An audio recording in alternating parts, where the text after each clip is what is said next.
Hello everyone, আমি ভাস্কর। আজকে just এই ভিডিওটা না করে না মানে থাকতে পারলাম না, করতেই হলো, মানে বাধ্য হলাম। কিছু কিছু রিভিউয়ারদের কথাবার্তা শুনে জাস্ট না মাথাটা গরম হয়ে গেল।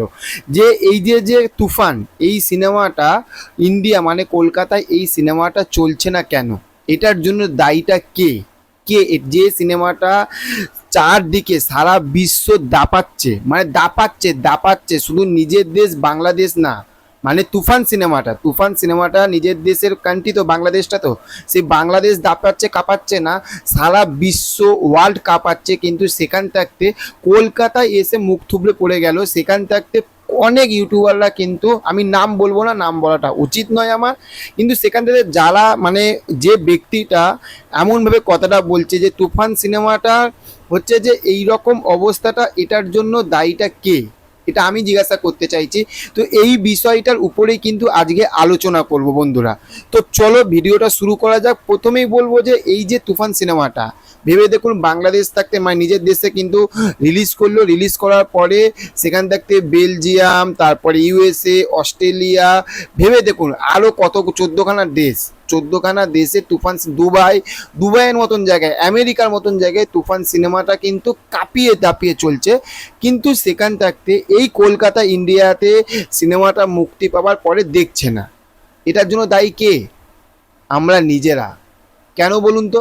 এবার অনেকের এই ভিডিওটা শুনতে খারাপ লাগতে পারে, কথাটা হয়তো একটুখানি হালকা নিম পাতার মতন তিতকুড়ি লাগতে পারে, কিন্তু এটাই বাস্তব। এটার জন্য আমাদের কলকাতাতে এটা মানতে হবে, লুকিয়ে চুরিয়ে ভিডিও করতে পারবো, মানে লুকিয়ে চুরিয়ে কথা বলতে পারবো না। একদম যেটা বাস্তব সেই বাস্তবটাই বলছি। আমাদের কলকাতাতে সত্যি কথা বলতে কমার্শিয়াল সিনেমার মার্কেট একদমই পড়ে গেছে, একদমই নেই। আজ এই কমার্শিয়াল মার্কেটটাকে যতটুকু বেঁচে আছে একমাত্র সত্যি কথা বলতে জিদ্দার জন্য, এবং হচ্ছে যে দেবদার যে নেক্সট খাদান নিয়ে আসে সেটার জন্য। এবার ভেবে দেখুন কলকাতা যে সিনেমাটা চারদিকে চলছে সেই সিনেমাটা কলকাতায় চললো না। তার কারণ হচ্ছে আমাদের এখানকার জাস্ট এই যে জিদ্দার মানুষ সিনেমাটা মুক্তি পেল, মুখ থুবড়ে পড়ে গেল। মির্জাটা অঙ্কুশদার মির্জা যে সিনেমাটা এতটা আশা করেছিলাম, সেই সিনেমাটা মুখ থুবড়ে পড়ে গেল। ঠিক আছে, তাহলে তুফান যতটুকু কালেকশান এই কলকাতা থাকতে যতটুকু কালেকশান করছে না, এটা অনেক করছে, এইটা অনেক। প্রথম কথা সত্যি কথা বলতে মার্কেট নেই সেই রকম, কিন্তু সেই জায়গা থাকতে তুফান সিনেমাটা যতটুকু করছে অনেক করছে। আর কেউ এক লাফে গাছে ওঠে না, আস্তে আস্তে ধাপ বাই ধাপ উঠতে হবে। এখন যদি মনে করেন যে দেবদার মতন, প্রজাপতির মতন যদি তুফান সিনেমাটা যদি বাম্পার চলবে এখানে, যারা ভেবেছেন তারা ভুল ভেবেছেন। হ্যাঁ, তুফান সিনেমাটা ইন্ডিয়াতে ক্রেজ আছে, ইন্ডিয়াতে ক্রেজ ছিল বলে এখনো মতো মানুষের যতটুকু দেখছে সিঙ্গেল স্ক্রিন স্টার, ভেবে দেখুন প্রত্যেক দিন মোটামুটি ভালো লোক নিয়ে আসছে।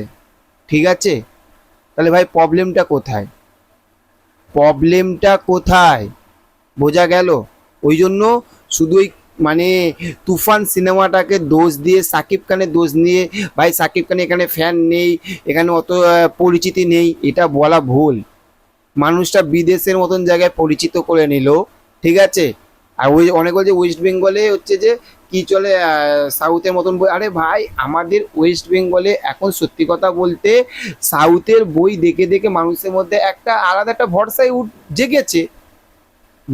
সাউথের সঙ্গে বাংলা সিনেমার তুলনা করলে হবে না। সাউথ 100 কোটি 200 কোটি 300 কোটির বই, তার প্রেজেন্টেশন ভাই আলাদা হয়। বাংলায় এই অল্পের মধ্যে যে প্রেজেন্টেশন দেয়, মাথা খারাপ হয়ে যাবে। বুমেরাংটা, আমাদের জিদ্দার লাস্ট যে সিনেমাটা বুমেরাংটা মুক্তি পেল, ভেবে দেখো জাস্ট বুমেরাংটা কি হয়েছে।